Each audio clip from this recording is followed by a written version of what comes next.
जहाँ के पिताजी का नाम क्या था? जहांगीर। हाँ। जहांगीर के पिताजी का नाम क्या था? अकबर। अकबर के पिताजी का नाम क्या था? हुमायूं के पिताजी का नाम क्या था? बाबर। बाबर के पिताजी का नाम क्या था? वो नहीं पता। ओके, क्वेश्चन आपसे एक, राम जी के पिताजी का नाम क्या था? दशरथ। दशरथ के पिताजी का नाम क्या था? यश ऐसा कुछ था, ये ऐसे था।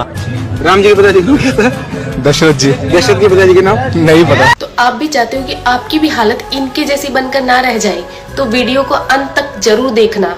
तो प्रभु श्री राम जी के पिता का नाम था दशरथ, दशरथ के पिता का नाम था अज के पिता का नाम था नाभाग, नाभाग के पिता का नाम था ययाति, ययाति के पिता का नाम था नहुष, नहुष के पिता का नाम था अम्बऋषि, अम्बऋषि के पिता का नाम था प्रशुश्रुक, प्रशुश्रुक के पिता का नाम था मरु, तो मरु के पिता का नाम था शिग्रक, शिग्रक के पिता का नाम था अग्निवर्ण, अग्निवर्ण के पिता का नाम था सुदर्शन, सुदर्शन के पिता का नाम था शंखण, शंखण के पिता का नाम था प्रवड, प्रवड के पिता का नाम था अंशुमन, अंशुमन के पिता का नाम था दिलीप, दिलीप के पिता का नाम था भागीरथ, ये वही भागीरथ है जो गंगा को पृथ्वी पर लेके आए थे, जिसको भागीरथी के नाम से भी जाना जाता है। राजा भागीरथ के पिता का नाम था कुकुस्थ, कुकुस्थ के पिता का नाम था रघु, ये रघु वही राजा है जिनके नाम पर ये रघुकुल पड़ा, क्योंकि ये बहुत ही पराक्रमी और तेजस्वी राजा थे। आज भी कहा जाता है कि रघुकुल रीत सदा चली आई, प्राण जाए पर वचन न जाए। तो राजा रघु के पिता का नाम था राजा असमंज, राजा असमंज के पिता का नाम था राजा सगर, राजा सगर के पिता का नाम था राजा असित, राजा असित के पिता का नाम था राजा भरत, राजा भरत के पिता का नाम था ध्रुव संधि,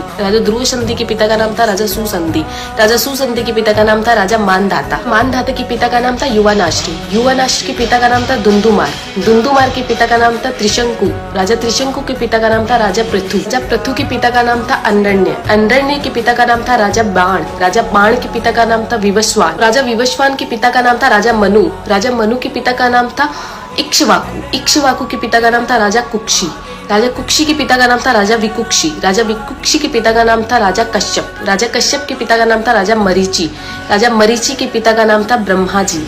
तो इस हिसाब से हमारे प्रभु श्री राम जी ब्रह्मा जी की 39वीं पीढ़ी है, 39th। तो ज्यादा से ज्यादा ये वीडियो शेयर कीजिए, क्योंकि आने वाला इतिहास ये नहीं बोलना चाहिए कि सनातनियों को मुगलों का इतिहास तो पता था और खुद का इतिहास नहीं पता था। तो ज्यादा से ज्यादा इस वीडियो को शेयर कीजिए। जय श्री राम।